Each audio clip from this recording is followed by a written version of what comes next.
Para entendermos ainda mais a palavra parousia, vamos ver mais um exemplo desse verbo apemi, que é o oposto de paremi, que expressa a ideia de estar ausente. Vamos ver um exemplo interessante. Porque ainda que eu esteja ausente, apemi, quanto ao corpo, contudo em espírito estou convosco, regozijando-me e vendo a vossa ordem e a firmeza da vossa fé em Cristo. Perceba que nesse texto, o antônimo de paremi, que é próximo de parousia, assume o papel de um antônimo de uma presença espiritual invisível. Vamos ver mais um exemplo disso. 1 Coríntios 5:3, que diz: Eu, na verdade, ainda que ausente no corpo, apemi, mas presente, paremi, a mesma palavra relacionada com parousia, no espírito, presente no espírito. Já julguei como se estivesse presente aquele que cometeu este ultraje. Que a palavra parousia também pode ser invisível, uma presença invisível, é indicado pelo uso que Paulo fez da forma verbal aparentada, isto é, paremi, ao falar de estar presente em espírito, embora ausente no corpo. Com todos esses exemplos, nós podemos entender que parousia significa, de fato, estar presente e não vir, estar vindo, vinda.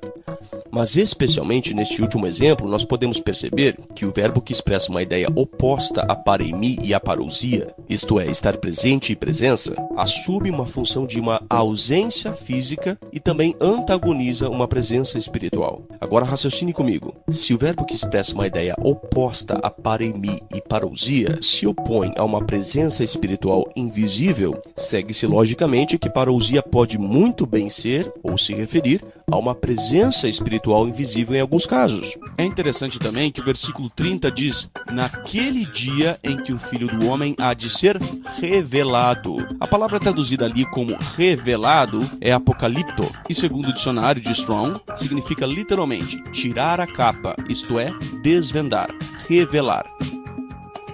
Agora pense num mágico de circo que puxa uma capa de cima de uma mesa e que embaixo dela está um coelho, ou o Sr. Michelson Borges. Nesse caso, o mágico revela não algo que surge instantaneamente debaixo da capa, mas algo que já estava presente ali e que a audiência ou o público não percebia. É esse o significado dessa palavra. Assim, Jesus somente pode ser revelado se ele estava presente de forma não visível ao público.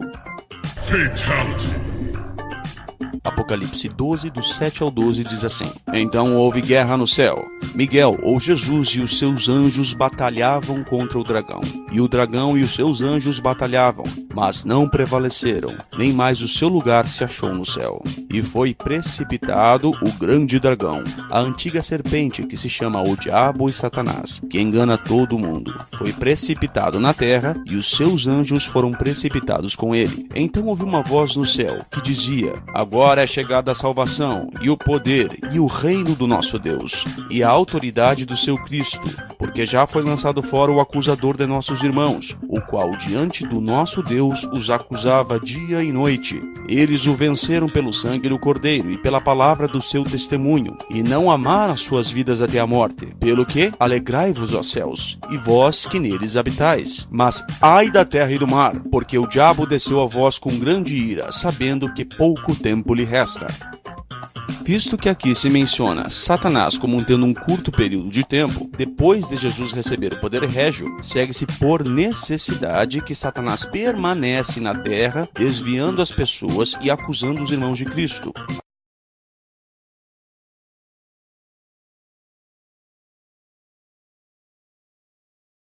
Assim, a presença de Cristo é provada como sendo invisível nos céus por um curto período de tempo. E nesse curto período de tempo, Satanás alarga os seus esforços em desviar toda a terra habitada.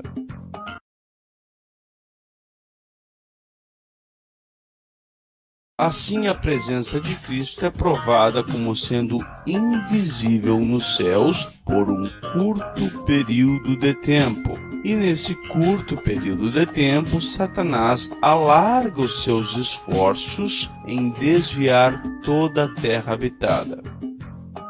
É possível que algumas pessoas pensem que este evento aqui que nós descrevemos no livro de Apocalipse capítulo 12 se refira aos primórdios da criação, como algumas pessoas dizem. Que na verdade, quando Jesus expulsou Satanás do céu, isso foi muito antes, lá no Éden, antigamente. Mas isso é um absurdo cronológico. Por quê? Porque conforme diz o livro de Apocalipse, no próprio versículo 1 do livro de Apocalipse ali, diz assim: revelação de Jesus Cristo, que Deus lhe deu, para mostrar aos seus escravos as coisas que têm de ocorrer em breve. Então o que está escrito no livro de Apocalipse é com respeito ao futuro e não ao passado. Portanto, Satanás tem que ser expulso dos céus depois da escrita de Apocalipse, não antes. Ademais, veja que no livro de Jó, no capítulo 1 e 2, Satanás se mistura com os outros anjos e chega perante a presença de Deus. Peraí, mas Satanás não tinha sido expulso do céu? Isso é um absurdo. Se Satanás foi expulso do céu, ele não tem acesso ao céu. Mas no livro de Jó, na época de Jó, Satanás tinha acesso aos céus. Assim sendo, tal expulsão não pode ter em hipótese alguma ocorrido no período anterior ao Jardim do Éden, nem a qualquer período anterior ao livro de Jó e nem anterior ao livro de Apocalipse.